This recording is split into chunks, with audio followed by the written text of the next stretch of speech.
time once again to slip into your camo, grab your bow, and join us out in the field for another episode of the Up North Journal, presented by PSE Archery. The Up North Journal crew is knocked and ready to rock for another exciting adventure. So let's step outside and hit the trail. This episode of the Up North Journal podcast is brought to you by PSE Archery, Deer Camp Coffee, Buck Baits, JPO Game Calls, The Island Armory, Hacker Max, Sunrise Archery, and C3 Better the Hunt Technology. Welcome back to another episode of the Up North Journal, everybody. Host Mike Adams sitting in the cabin tonight. It's a little warm. We got the air rolling, and I got Dan DeFaul here with me. And you have no air. I have no air. That's not good. No. Air decided to take a putski last night. Yeah.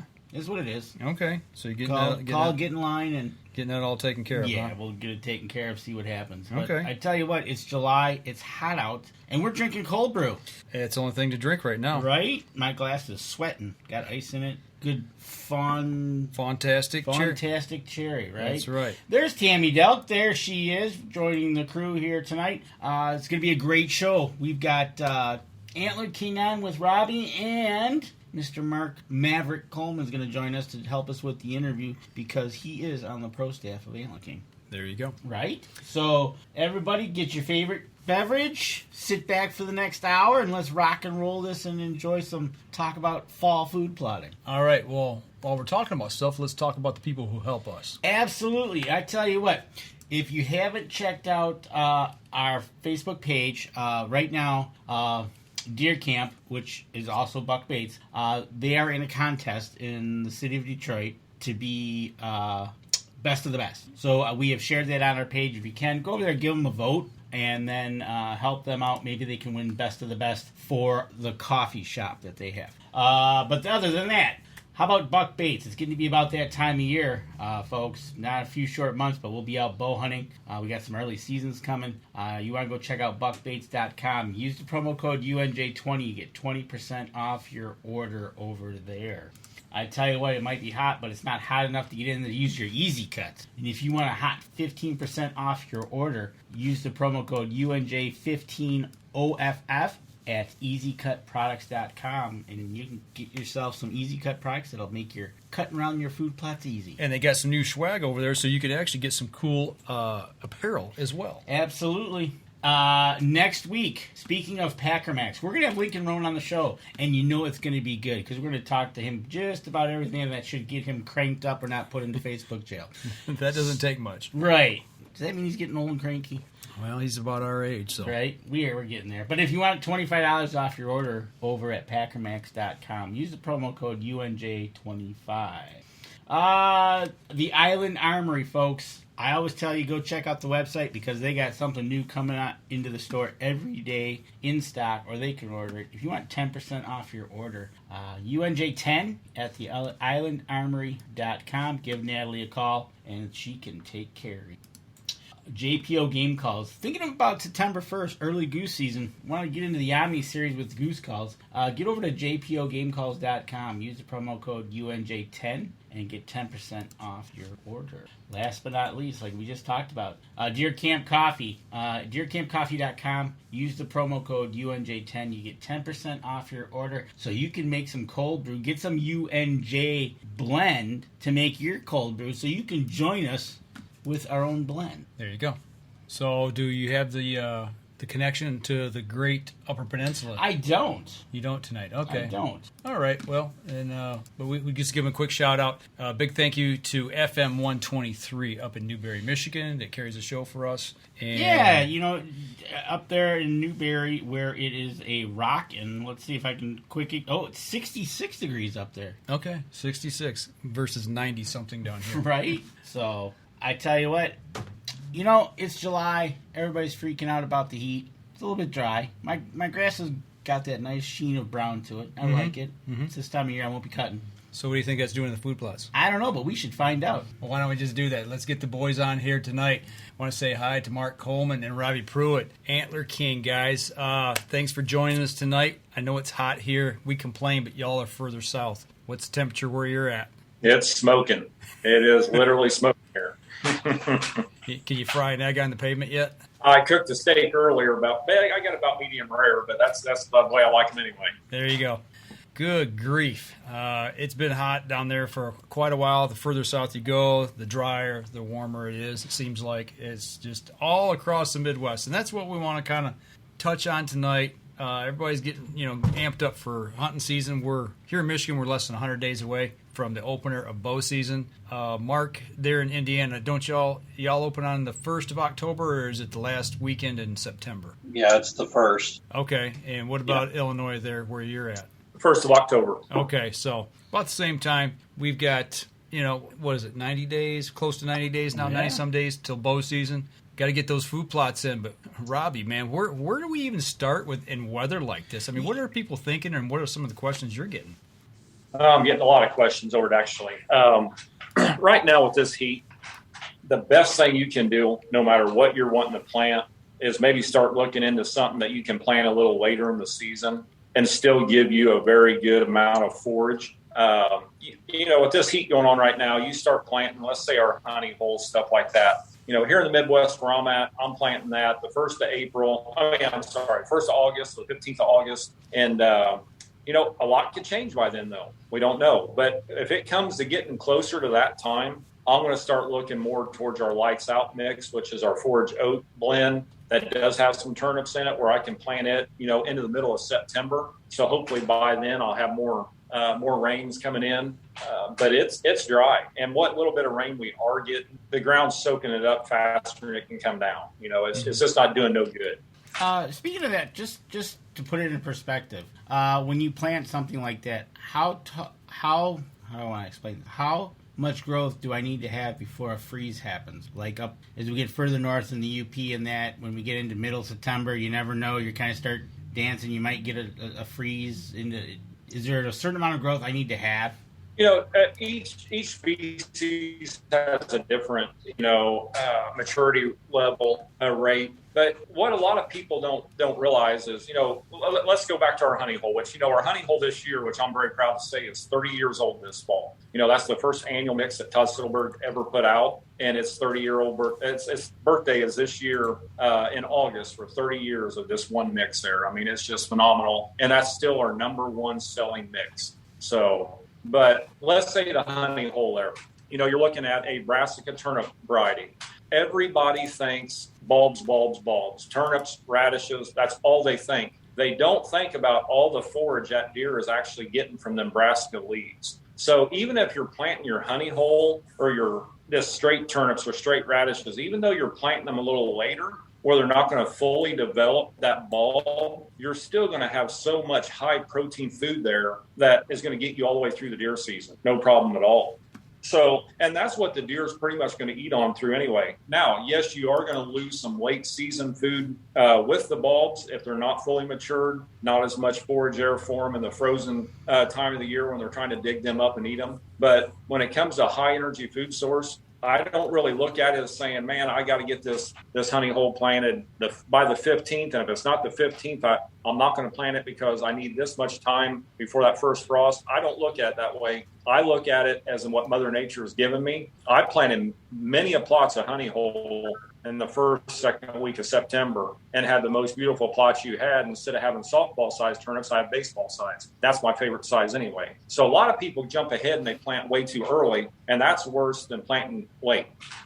Okay, so actually it's kind of like you said, you look at what Mother Nature's given you for the fact of, like you said, middle of September, early September might actually be better than a month earlier than in August. Yeah, and truthfully, if you look at a bulb plant, and this is just something that I've always been told, I've always read up on it, I've done a lot of studying on it. When it comes to a bulb plant, or even like your oats, your cereal rice, stuff like that, you want to plant them to where they're going to be in their growing state when that first frost hits. You don't want them matured out prior, because as soon as the plant matures out, it starts getting real stemmy. So you want that plant in that tender state when that frost hits, and that the deer are going to hit it a lot harder for you. So it's better to plant late than early. Yes, sir. Okay, makes sense. All right, well, that's why we're talking to Antler King, to get these little tidbits for you. And I know up in the UP, anytime after Labor Day it can happen. It's just a matter of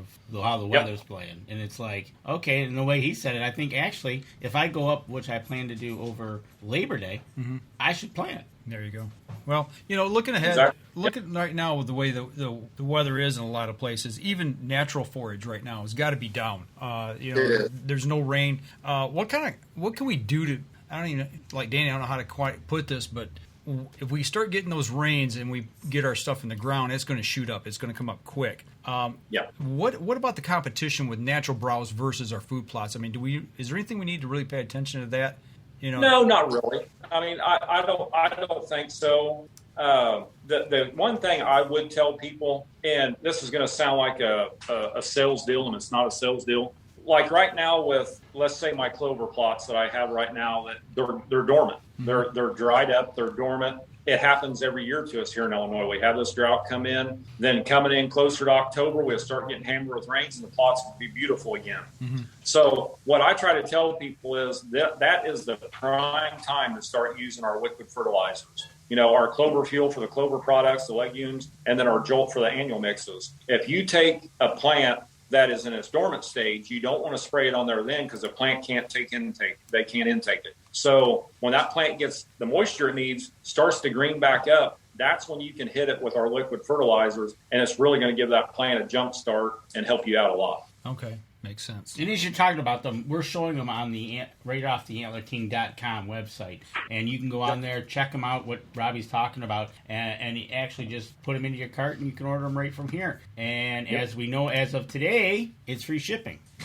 Yes, sir. There you go. So, with that being said, we're kind of in this July, August time frame where we're kind of, like you said, everything's dormant. How's your plots looking, Mark, in Indiana?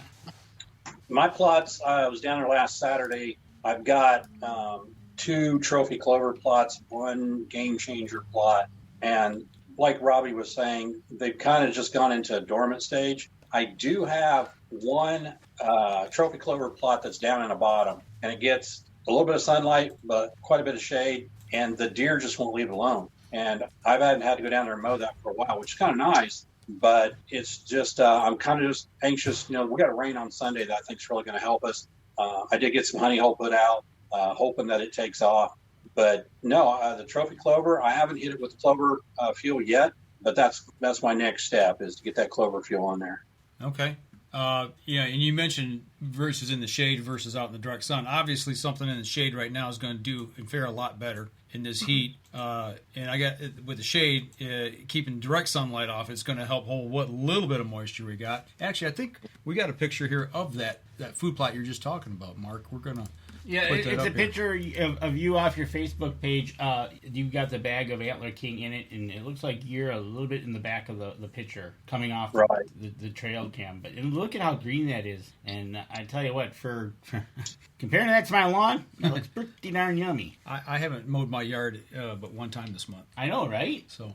So that food plot there is in the bottom. That's the one that's a half mile from any road, 600 yards through the woods, downhill 300 yards. And what you see behind it where I'm standing, that's what it used to look like, is 6, 7, 8 foot tall weeds, milkweeds. And my brother and I went in there this spring, cleared it all out, hand broadcast this trophy clover. We raked up all the stuff that I mowed with my DR trimmer and just hand broadcast it over the top of what was left there. And within 7 days, we started seeing growth. And now you see what the final result is. I haven't had to touch it other than just mow it a couple times. And it just does. It looks like someone's backyard down in the middle of this pasture that's way back off the road. And it just, and that my trail camera goes off. I smile every time I look at that plot. Next year, go ahead. Did you put anything down, Jalip's fade or anything, or did you just hit it with the trimmer and cut it back as short as possible? Just hit it with the trimmer. Early spring, about middle April, went down there. Actually, the day that I killed my turkey, opening day turkey season, the 27th, I think, I had been down there mowing. So I had planted it like the 4th of April.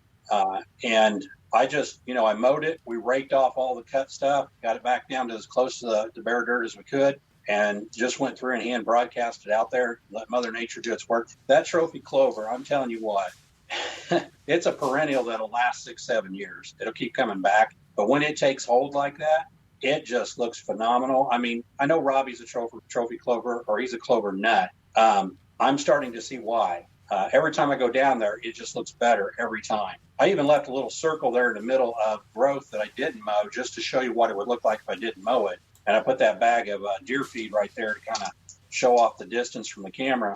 It is, it's one of my best plots. And I really didn't think I could get much to grow down there because it is in the bottoms. But with a little strategy of trimming out some tree limbs, you can get some sunlight in there. It just, it took off. I don't know. It's just amazing how well it looks in that space. I wish I'd done a bigger plot. Well, I tell you what, to show how it's working, there's a couple of next photos that we got of some pretty nice bucks that are cruising through there, whether it be at night or during the day, kind of munching on it as they walk through it. So it's kind of a testament to what you did in the spring, got it growing. Now the bucks are reaping the benefit from it. Yeah. Well, guys, I'll tell you what, we're bumping up here on our first break. Let's take a quick break, step outside where it's warm, and we'll be right back after this. PSE Archery has reinvented the way you buy bows. From now on, you can make the most educated decision possible by basing your bow choice specifically on your shooting needs and goals. All you need to do is ask yourself, what kind of shooter am I? What do I want to achieve? PSE will help find the right category for you. So, what kind of shooter are you? Find out at psearchery.com.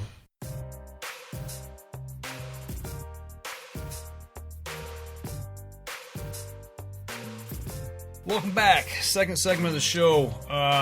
Yep, it's dry. It's hot. We've been talking about food plots. And we've been talking about food plots, and like we just talked about Mark using the DR mower to go out there. We know Robbie, he's been traveling around all spring with it, going to different shows. But there was something that came up in the last couple of weeks that Robbie, if it wasn't pointed out to you, you might not be in the same position you are today, because you might have had a little bit of an issue with a little bit of safety on the trailer.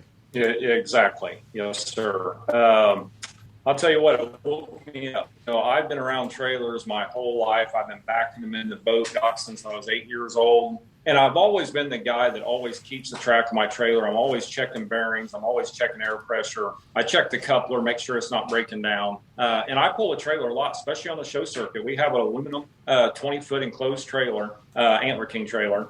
And thank the good Lord above, about 2 weeks ago, I was backing into my drive to load it up, and my neighbor came over and he noticed something wrong with the back axle. Long story short, the aluminum hangers that hold the torsion axle on both sides of the rear axle, that 8-inch weld was busted out, and there was only about a half of an inch to 3/4 inch holding that axle on both sides. How did and if I would have left down the road, if I would have left down the road with that, I promise you, I wouldn't be here right now, and whoever was close behind me probably wouldn't be either.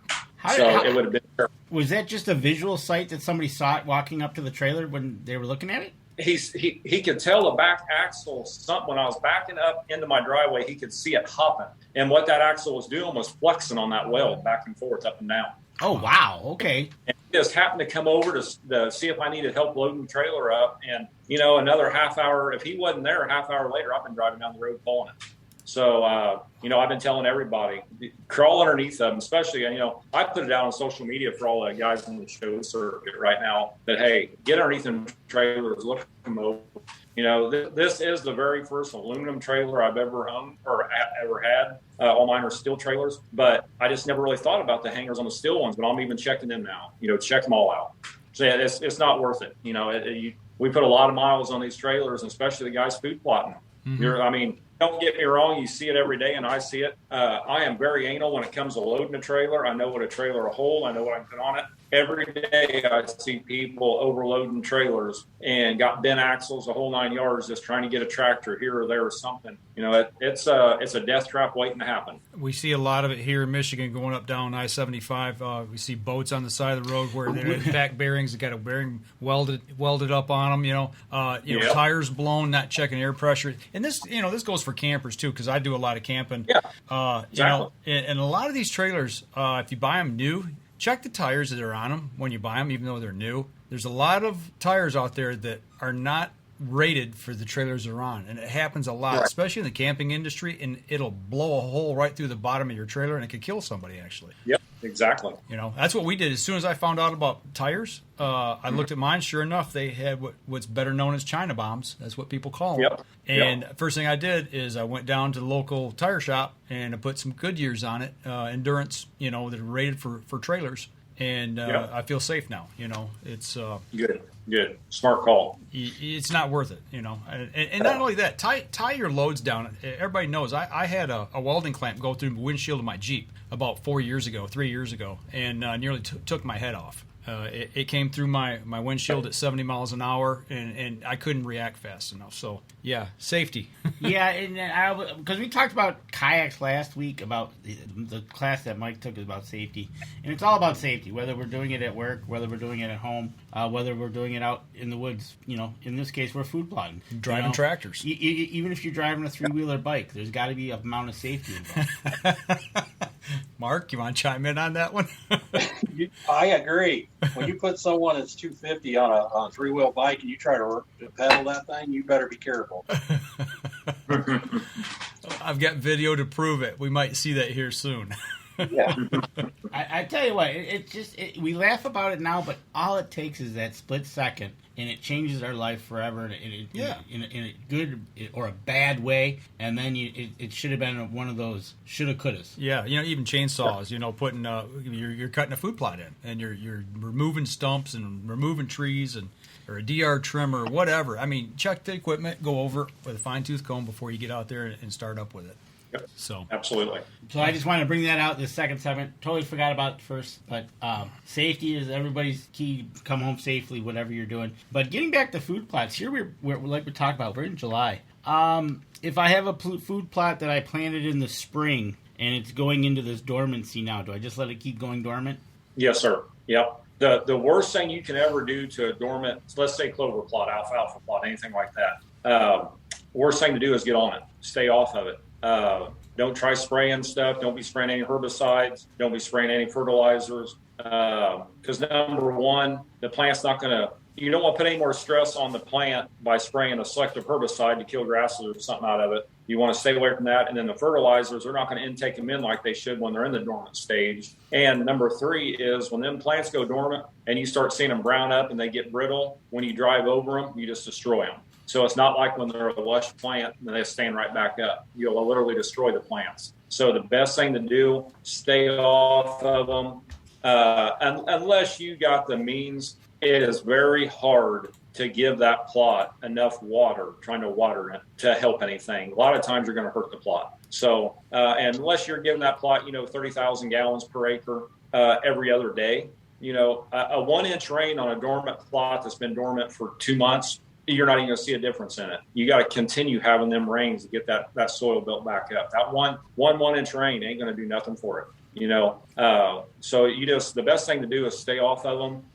Wipe your tears because you're gonna cry a bit watching it do it. But other than that, I'd just stay away from it. Okay, so go ahead, Robbie. You make a good point there. A lot of people think that I can go in and I can just apply a coating of water, like you're watering your flowers in your landscaping, and that's really going to help it in this dry drought area that we're in. But you mentioned 30,000 gallons to a plot. How big of a plot are we talking about? 1 acre. 1 acre.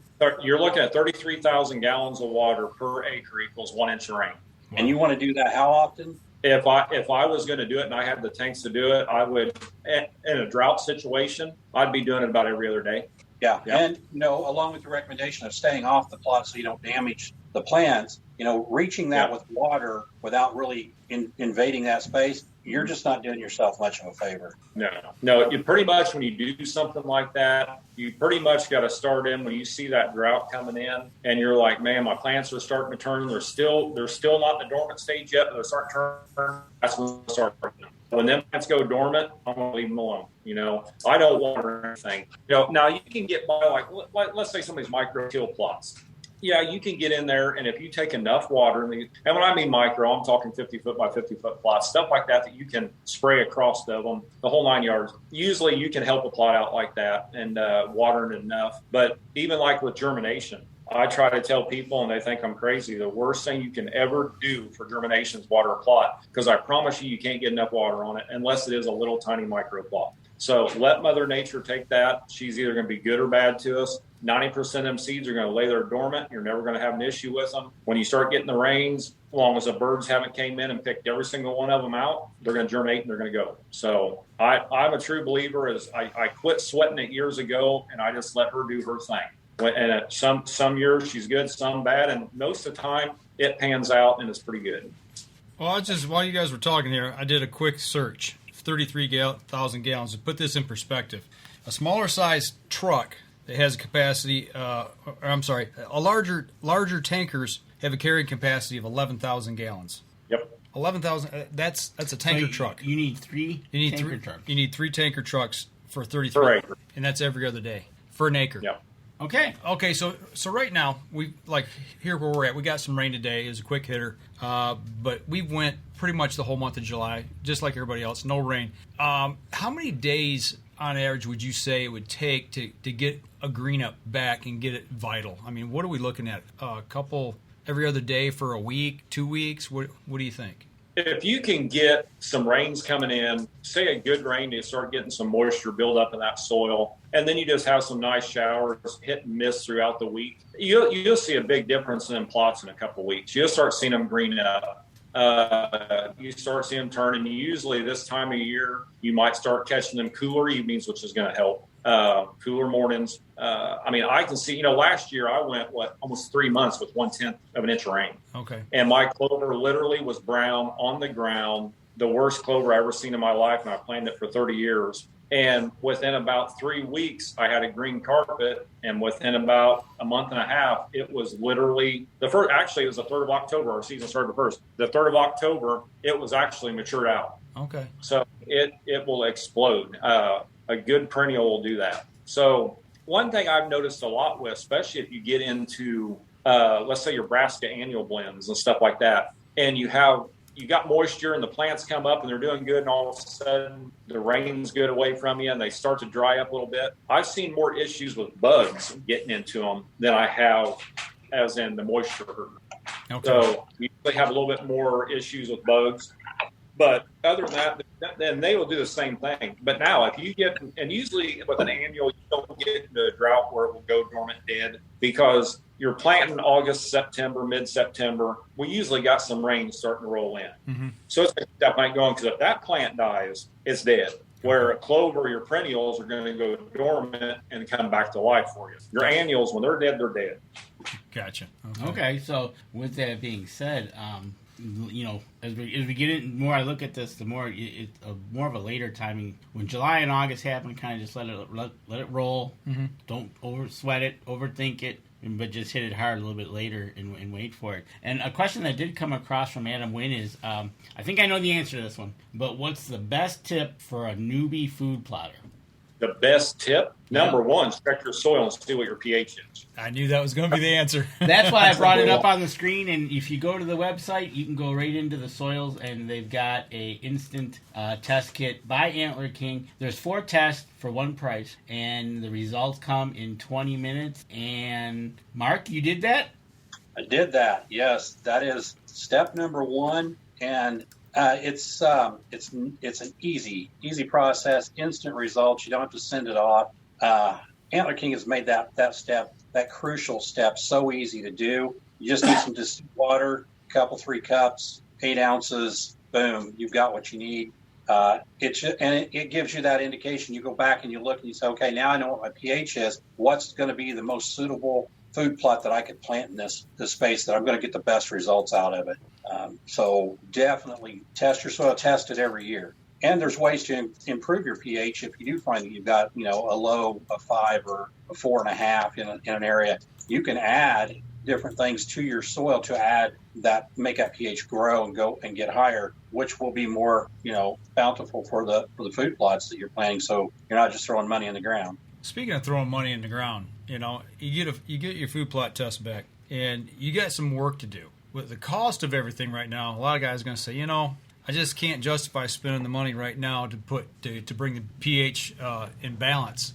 But you're spending the money on the seed. It's it's not like you're throwing money after money. You've got to spend the time and get the soil right. Otherwise, you're not going to get the bang for your buck at what you're spending on the seed, because everything costs a lot of money right now. Am I right?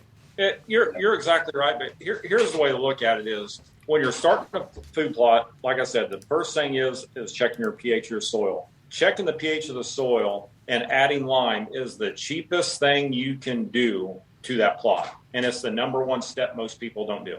So everything has went up, yes. Even limes went up, pelleted lime, ag lime, fertilizers through the roof. And I'm getting them questions all the time. What can I substitute? Well, it's kind of hard to do it, but when it comes to that lime, that pH is the leading factor of how much nutrients that plant can intake in from the soil. And one thing nice about Antler King website that I have up right now is, at minimum, if you do the pH test, you can go take the number that you got, 5.6, 7, 8, 7, whatever, and then you can go and look and follow the required pH for the seed you're looking at. So if you've got a 7.0, it says a booner. If you're down by the 5.5s, you could get what do we got? 5.5. We could do Southern Greens and stuff like that. So it kind of leads you to a menu. At least it gives you a starting point. Mm-hmm. Yeah, it gives you a very good starting point. And one thing to add to that is that list is going to show you what will grow very well in your pH that you're dealing with. But just to let you know, if you add some lime and bump that pH up, the amount of forage that you're going to get is going to be night and day difference from, say, that 5.5 it will grow in to a 6.0. You're going to see the tonnage difference just explode in forage.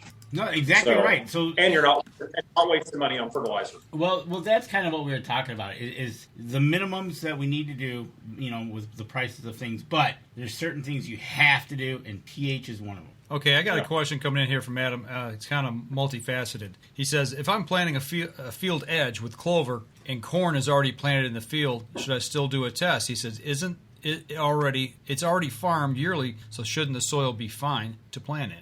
It depended on the farmer, but yes, it should be. I mean, if it's in the field that he's actually farming and not in the woods 20, 30 yards back in the woods off the field, if it's right there next to it, he should have some pretty good soil. But again, unless you check that soil, you don't know. You're guessing, And for $15 for 4 tests, that's pretty cheap to know exactly what you're dealing with. Mm-hmm. Exactly. And the key thing is, too, what a lot of people don't realize is, and I get the calls all day long, no, I didn't check my pH, I didn't put any lime down, I went and bought extra fertilizer. If you don't have that pH at a 7.0, the 7.0 is the only way your plants can utilize 100% of that fertilizer that you put down. So if you're lower than a 7.0, say a 5.5, it can only utilize 25% of that fertilizer. So 75% of that fertilizer you just want to spend all this money on is wasted. So why waste money that way when you can add some $4 bags of pelleted lime to bump that up and not use as much fertilizer, and the plants are going to intake every bit of it in there. So, I mean, it's hard to get it into people's heads, but when they start thinking about it, they're like, wow, I understand what you're saying. We're not wasting money on fertilizer. So I want my plants to take in all the fertilizer that I can give them. That's just me. I mean, I'm tight with my money, so I'm not throwing away 75% of my fertilizer. That'd be like pumping your car full of gas and taking 75% of it and throwing it on the ground. Exactly. So you're exactly right. That's a good way to put it. Something I got to thinking about here, what he is saying, planting next to a perennial next to an annual. Is there anything that we should consider there? No, actually, especially with cornfield, you're looking at high energy food source. The clover, you're looking at a high protein food source. The fertilizer is going to be completely different for you. The one thing I try to tell a lot of them is when you're planting next to a field, especially spring. Now, in the fall, he's good to go. But in the spring, I get a lot of guys that will plant next to a cornfield or bean field and not think that farmer is going to come in there and spray that with Roundup. Right. It kills everything. So but usually, if there's a fall planting, their spraying time's already over with. Usually, unless they're running it over there. It's usually done. But no, planting it next to each other. The only thing you could have there, and usually the farmer, if it isn't his field, he's already taken care of with a pre-emergent or something like that. Other than that, you just have some weed or grass issues maybe that you can take care of. And there you go. And so at least Know a starting number. Once you get a starting pH number, it can make a world of difference, save you money, and then go from there. And I tell you what, we're coming up on your second break. Yep. Why don't we go to our second break, and we'll come back, and we'll keep on talking about planting. All right. Well, we're not going to step outside now. It's too hot, so I want to stay here in the air conditioner. We'll be right back after this. PSE Archery has always dominated the speed category. Now, the most revolutionary cam system ever to hit the market has perfected the shooting experience. Introducing PSE's Evolve Cam System, featuring extremely high let-off capabilities and the smoothest draw cycle in history. No other cam system has ever delivered this level of total comfort and total control. Experience PSE. Experience performance. All right.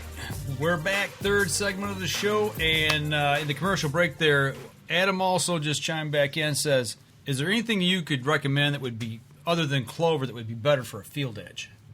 And that's next to that. I take it he's talking about next to that cornfield, correct? I would assume so. Okay.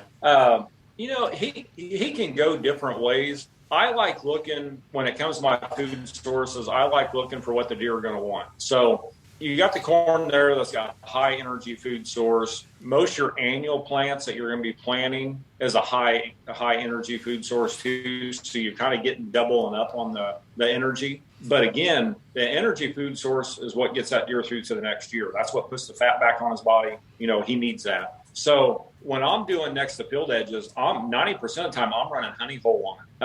I actually run honey hole in the farmer's fields. He actually lets me get in there. I walk through the rows before he combines it. I spread my honey hole out, and then he runs over it. It's about 6 inches tall when he combines, and he runs over it. Next thing you know, I got all this beautiful honey hole popping up. So, but honey hole's my go-to when it's next to a field edge. But if he's wanting to get something established and have it there for a while, which being next to a field is probably not going to happen because the farmer's going to be spraying the next year, I would go with a perennial. So makes sense. What are you looking at, Danny? I'm just looking at some of the pictures by Mark. If you go to his his Facebook page, he's got a variety of animals that are on the property, and I tell you what, he's got some predators. He's got some bandits, and he's got a coyote. I think he's telling him what he thinks of his I really camera think, there. I really think so. He's showing him the southbound end. That's right. That's the true call of the wild, or call of nature. Yeah, that's Wile E. Coyote just letting me know that there's competition for the deer in that space, and the timing was perfect for that stupid dog to pull up there, and there it is. Just just pose for that camera, turn its back to me just to spite me, and let everyone else in the woods know that he's there. And it just, I've got another picture of that same Yodi, and it's a female, and she's dried up, so I know she's probably had a litter, and they're probably not too far behind her. Well, talking about food plots and seeing all these critters there, that's another aspect of a food plot. It's not just, we're just not taking care of deer here. I mean, other animals will use food plots as well, right, Robbie? Mm-hmm. Absolutely, yes. Especially your birds, turkeys, pheasants, quail, anything like that, rabbits. That it is very good for all of them. And it depends on what you plant. I mean, if I wanted to plant something that's going to help more critters out than anything, it's going to be something like our trophy clover mix or game changer clover, something like that. Turkeys love it. They love bugging through it. The rabbits enjoy it. The quail can hide in it. Pheasants can get in it. That's something I watch. I enjoy watching the critters almost more than I do the deer anymore, sitting in the food plot, watching them get through it and hide around, and it's fun. Yeah, and especially if you're out there and got a tree stand sitting over, it does help pass the time. You're seeing all kinds of different critters out there. So yeah, exactly. I was thinking of something here when we were in the break coming back. We're talking a lot tonight about dealing with this weather. A lot of guys, getting ready to plant, they may be thinking, I'm not sure that we're going to get a good yield, so I'm going to overseed. Not good to overseed even in this hot weather. I mean, you're not going to get the bang for the buck. Am I right? Worst thing ever to do. There's two things you never do when it comes to food plotting. You never plant a plot without checking your pH and getting it built up, and you never overseed a plot. So everybody always talks about more is better, but not when it comes to putting seed on the ground. That soil that soil only carries so much nutrients. And then like on back of our bags, when we take our products to the testing facilities, we know how much fertilizer that it's taken, what the germination rate is, the whole 9 yards. We get that multiplied out. That's what you'll see like on a lot of our bags. You'll see, let's say with honey hole, 300 pounds of triple 19 per acre. That's how we test these products. So if you take that product and you put 300 pounds of fertilizer on the ground and you go and double the rate of seed, then plants are going to jump up, and then all of a sudden they're going to start fighting each other, starving each other out for nutrition. They're going to wilt over and die. So you never have the plant as healthy as it should be. I always tell people, if you can't plant the recommended rate, plant it light. Don't go heavy. Well, it's also going to be they're going to be competing for moisture, which we don't have a lot of right now anyway. Exactly. Yeah, exactly. So it's a twofold sword there, or two-edged sword, I guess. Double-edged sword. Double-edged sword. Yeah, there you go. It's hot. I can't talk. Two-edged sword. What? I got up on the screen right now. If you come over to mine, this is what Adam Wynn is talking about. The field edge. Put that thing full screen if you can. That is full screen. Oh, okay. Trust me, I'm like trying to figure out how to blow it up. But yeah, so he is right. His camera's looking right onto the edge of the field, looking out from the woods. He's got a little bit of a zone, and then he's got the corn right there. So yeah, so I think I can see where he's wanting to plant. So getting something started in there shouldn't be really that tough. It's just a matter of, like you said, what's he looking to get? Like you said, Mark, getting what he wanted planted there. Right. Robin, can you talk a little bit about seed depth? Because a lot of the seeds that we're planting are very, very tiny. Yep. When it comes to seed depth, an old man told me many years ago that you never plant a seed over 3 times the diameter of the seed. You never plant it any deeper than 3 times the diameter of the seed. So when you look at a clover seed and it is the size of a pencil lead, the best thing you can do is put that seed on top of the ground and not try to cover it. Same way with your turnips, stuff like that. My favorite way to do it is, I'm using a Packer Max. I'm packing the soil, getting a good seed bed. I'm broadcasting my seed, and I'm packing it one more time. So I want that seed up on top. Now, when you get into like the pea blend, let's say our red zone or soybeans and beans, or soybeans and peas, I'm sorry. That's one there. You need to get that seed down a little bit, somewhere in that half-inch range. So it's better to try to cover that. So, and number one, I have planted a lot of it with this call to packing, pushing it into the soil, and had great germination rate. But the issue you have, I have so many turkeys, any seed that's exposed, them turkeys go crazy over, especially in peas. They will just go in there and pick every pea out of there. And but no, pack that soil, broadcast your seed, pack it again. That's my favorite way to do it. Yeah, this is my favorite right here. Just looking at spread. Yep. And like you said, using the Packer Max, who will have Lincoln Roan on next week, is not a bad way to get a great seed bed started. Absolutely. Yeah, he's got one of the best products out there when it comes to called the Packer, but I love it. Well, it's economical. It's very handy. You can get it into tight spots. You can get it in deep. You can take it in empty. You can pedal it. You can pedal it. And it's just one of those things that, Packer Max for us, Mark has it down in Indiana. And then, like for Adam, he can get it hand spread. Depending on how big of area he is, he can lightly just rake it over, right? If he needed to. Yeah, I'll tell you what, a steel rake has been my best friend for many years when it comes to certain size plots. That's the best way to rough up a little area, and then you can back drag right over top of it, cover it up a little bit. I mean, it works out perfect. So just like that, you got some hand tools you can use. You don't need the big diesel John Deere out there with you. Big 4-wheel drive, 8-wheel drive job. Right. Okay. 16-row planter. Exactly. Don't need it. And with that, you don't disturb the wildlife that's there. If you go in with manual tools, you're not introducing the loud noises and the different smells that way. And like Adam was saying, he's going to try to plant this weekend right before rain. So that rain's going to help seep that seed right into the soil. And he's not going to have any problems at all with it.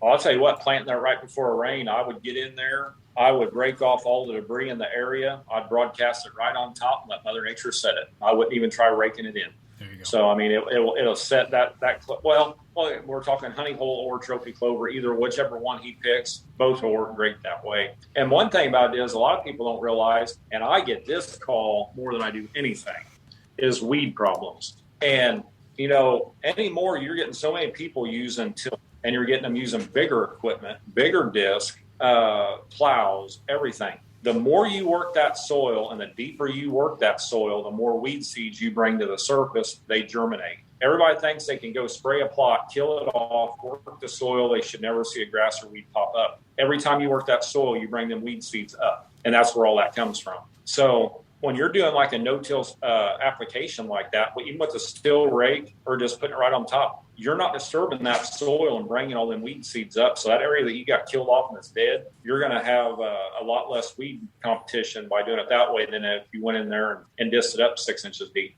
Well, and breaking that soil up, you're going to let that any moisture that's in there, you're going to let it out too. It's going to be dry.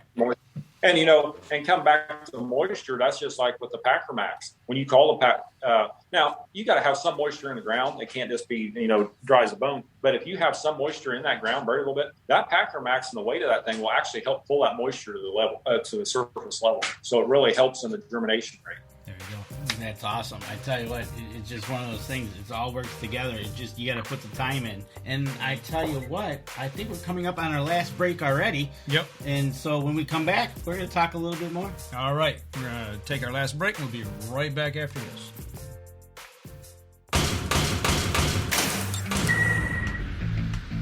Acceleration is part of PSE's DNA. PSE pioneered the speed movement. Now they've developed the vapor category to help you find the most powerful bows on the market to fit you.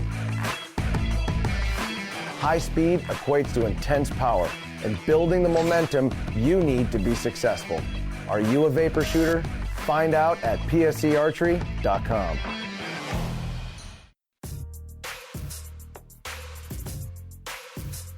All right, welcome back. Fourth segment of the show, last segment. If you're catching the podcast in your ears, you got to tune into the Facebook Live or eventually look at YouTube to catch what happens in between the commercials that you hear, because there's things we talk about. Yeah, you might want to chime in and go, yeah, me too. And it's one of those things. But I do have a question as we're coming into August. Your thoughts on the possibility, because it's hot, it's humid, it's dry, and it usually has kind of a little bit of a recipe for blue tongue. Mm-hmm. You think what's the odds? You think you guys are going to get some, or you hope? I know we hope not, because it's terrible. But I know it'll take a little bit, a month or two, to hear about it. But you think it's going to have one of those years because of what's the weather type we're having? Well, it's shaping up to be very possible. I looked here a while back. The creek that runs through my property. It's literally there's no water there, and then you got these little stagnant pockets. That's what bothers me. Mm-hmm. It is very possible it could happen. And in our area where I'm at, it's happened quite a bit over the last 10 years. So luckily, knock on wood, not on my property, but within a 30-mile radius, there's been a lot of it. But, oh, yeah, we're all worried about it right now. I actually just talked to my taxidermist today, talking with him. That was brought up. We're talking about it again. We're hoping we get some good rains to flush these creeks and all these waterways out. What about you, Mark? Are you seeing any emerging signs of EHD down your way? No, and unfortunately, I can't speak intelligently to, what's the best recipe for that to happen. But I agree with Robbie. When you got stagnant pools of water just sitting, it's a recipe for disaster. But I'm not hearing any talk around the Park County area right now. We'll give it another 30 days. It could pop up. For sure, it'll take. It usually end of July, August is when it happens, and then you start to trickle it out, and you'll hear about it in September. But you just thought about it as we were talking about all the stuff that's been happening and whatnot. But it's one of those things that you hope it doesn't happen, because looking through your pictures, Mark, there's a lot of animals that you're feeding. All these food plots that we do put out there help those animals, and all of a sudden a little bitty fly can really mess it up. Absolutely. Mother Nature can be cruel. Yeah. Right. And every time I go to the farm, the first thing I do is I look for buzzards. I look to see if there's any buzzards anywhere, out of the norm where they don't normally roost, and kind of, follow my nose as I'm walking up in the hills and hollers and just kind of smelling for any decaying animal. Mm-hmm. It's going to tip me off real quick to go check it out and investigate it. Absolutely. Well, Mark, Danny and I, we've asked a lot of questions here. I'm going to kind of turn this over to you. You're part of the Antler King team. Is there anything that we haven't talked about tonight that you want to cover? The one thing, you guys did a great job of covering a lot of the stuff. One thing I would like to, throw out there, it's not really food plot related, but it's health of the herd related, is what can we do in a drought situation, Robbie, to provide water for the herd? I mean, digging natural holes, putting in a submerged tank, put the food plots closer to water sources. I mean, what can we do? If it was me, and I've done this before, and we actually, when I was in Iowa filming some video shoots for commercials, we looked at good water holes that they put in there. I like running like a galvanized horse trough. Something that I can have a tank on back of the buggy. I can pull up there, I can fill it, and then the weather stays hot, no rain coming in, literally go out there and you top it off, let some run out of it, keep some fresh water in that thing. But the one thing I will tell you, and this is actually my secret, I've already told you, I can't remember, Mark, but I probably forgot. And again, it's going to sound like a sales deal here. The best thing you can do to a watering hole is if you got a 300-gallon water tank, add a 5-pound bag of power rack to it, or power rack mineral. Okay. And you know what? It will draw the deer. They'll walk around the pond to get to it. I'm just telling you. And that happened by mistake about 6 years ago with a buddy of mine that decided to do that when we were having some EHD problems. And it was actually at his front door. And he has a pond there at the house, and he could run a garden hose out there to his clover plot and put this in there. And just for giggles, one day he dumped the bag in there to see if it would sweeten it up or something. It's got minerals in it. It's got vitamins in it. Wonder if it'll help something out. And he had videos of them deer literally getting out of their bed, walking around his pond, around the front of his house, and going out there and getting a drink before they'd feed every night. And before they left there, they'd get another drink and leave. And quit putting the mineral in it, and that would slack down. Put it back in there, they'd pick back up. I think there's a lot more to it than I know about it. But I'll tell you what, I witnessed it, and it's amazing. You said that was power rack? It was power rack. Kind of like giving them a Powerade drink.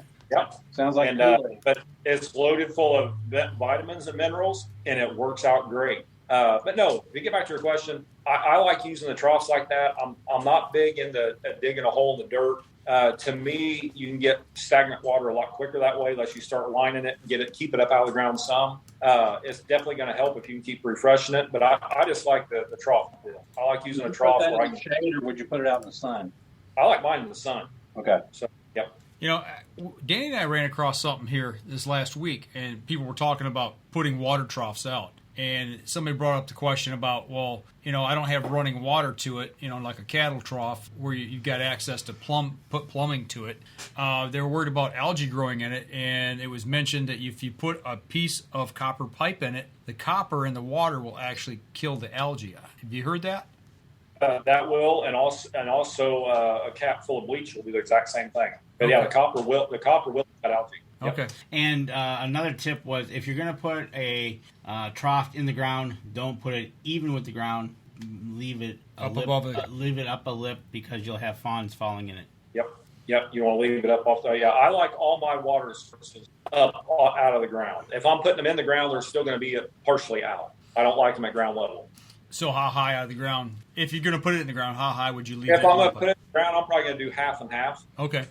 So depending on the tank, I like leaving a foot or so out. Sometimes I think putting that tank in the ground could help with just the coolness of the soil underneath of it, around it. But mostly I just stick them right up on top of the ground, and I refresh the water. Now, do you paint the outside of them, or do you just leave it the galvanized steel? They're galvanized. They're shiny bright. Okay. Yep. Interesting. Would you go with galvanized, or would you go with a 75-gallon rubber one? The rubber ones are you can go black. You can go with a poly one. It doesn't matter. Yeah, okay. I'd go with poly white personally, just because of the heat source, because the black's going to draw heat. Yep. You might be able to cook hot dogs in it in this weather. Probably start boiling. Got that right. Well, again, like you said, whether whatever you can get at your local TSC or Rural King or whatever might be happening, go with what you got and refresh it up. But it's kind of a neat idea to just get out there and get some water out there, especially now. I know it's going to be around here it's dry, like you said. But anything to help you. And it's funny that we talk about how we do this, and we are so into helping out not just deer, but all animals that are out there. And it's like people get mad at you. Well, it's like you don't realize the work we put into it, right? And the thinking we're putting into this. We have a whole show on just and we've talked about turkeys, bobcats, and deer. And it just amazes me how the conservation in us just is 365 days a year. Yeah, absolutely. Well, go ahead. Yeah, the funny thing is I'm sitting here thinking about this and what we're talking, and I'm kind of laughing at myself because, we're sitting here talking about going out and spending $200-300 on a tank. Then we're going to have to buy another tank to be able to haul water to it. So we're going to spend a couple $100 for that to haul water to it. Then we're going to have to keep it flushed out. But at the same time, we won't spend $14 for a pH test kit to get our soil right. Right? Exactly. You know what I mean? We'll do all this other stuff, but that testing that soil, man, that's just, I can't do it. I think of that all the time. And the cheapest thing to do, and it's the one that most people don't do, but they go out and do everything else. Don't get me wrong. Been there, done that myself. Don't get me wrong. It's the biggest bang for your buck. A lot of stuff I buy, I should. Yeah, it's definitely the biggest bang for your buck. I mean, it's good. It determines and sets the table for the whole field, and for the success of it. So highly recommend it. Robbie, I really like what you said about adding, that power rack to your water, basically turning it into Kool-Aid. I think I'm going to try that and put a camera on it and just see what kind of Mother Nature critters come running to that. I think it's a great way to get power rack introduced to the herd, and it brings them to the water source versus them just discovering it on their own. But it sounds like that extra attractant really does draw them back to the water source that they vitally need that right now, and that's a good way to get it there. And one thing I don't know, and I'm going to find this out because I never thought of this in all the years that I've done this and seen people do it. I've never asked, and I want to get a hold of Todd and talk to him and see what he thinks. Is with diluting that power rack down with that much water, will the digestive aid in that power rack still benefit the deer? So if it does, that can be a big factor in helping the deer out there in a situation like this because it's helping the digestive aid.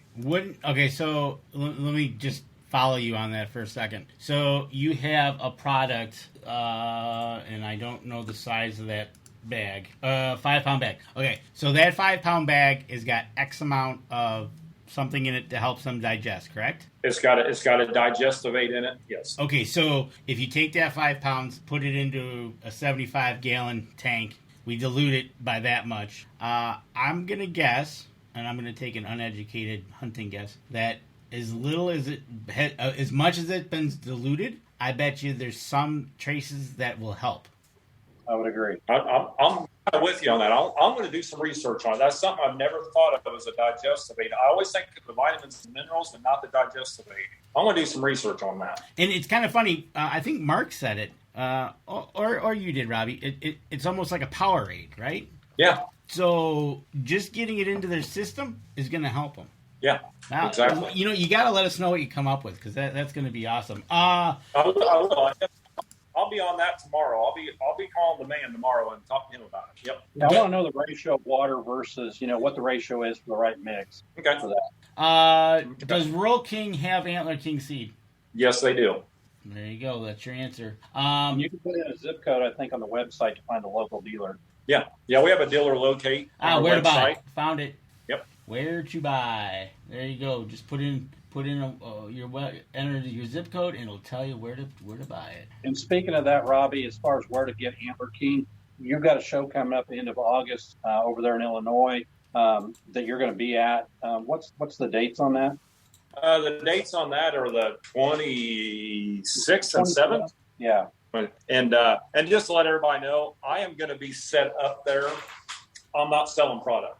Okay. I'm going to be there. Customer support. Just because it's out of the planting season, pretty much, I'll have some, let me put it this way. I'll have some stuff there with me that I would entertain selling, but I'm not going to take the big full-blown trailer load just because it is late planting season. And most people are always going to have it bought, but I will have some stuff to help some people out there. But I'm mostly going there to help people out, help the show out, help our customers out with any kind of information like we're doing here right now. I don't know where you're going to be at. I might con you into coming over a day. But it's just, I just want to be there to help everybody out. Right. So I think Mark should come over with his trike and show you how he pedals around with the Packer Max.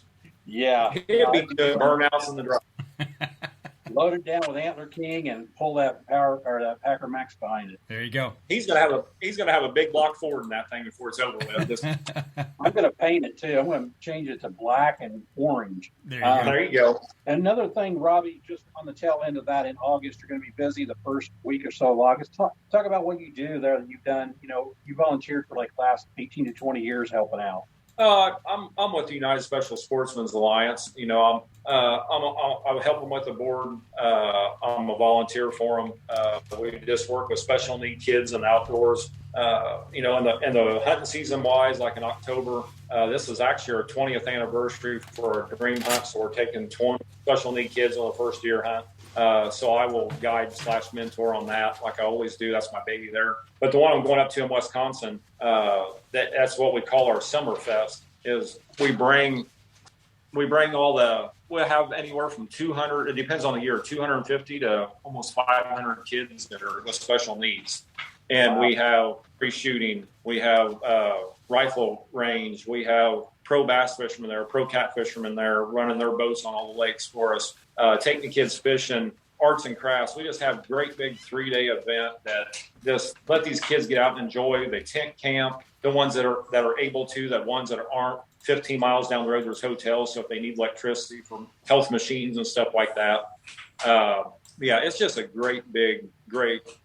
It's a good organization. Is it a nonprofit? Yeah. Oh, yes. Yeah. Nonprofit. We're the largest Dream Wish granting charity in the nation for special need kids. So all volunteer staff, 100% volunteer staff. And what did Bridget tell me here the other day? 18,000 wishes granted now, I think, since 2001.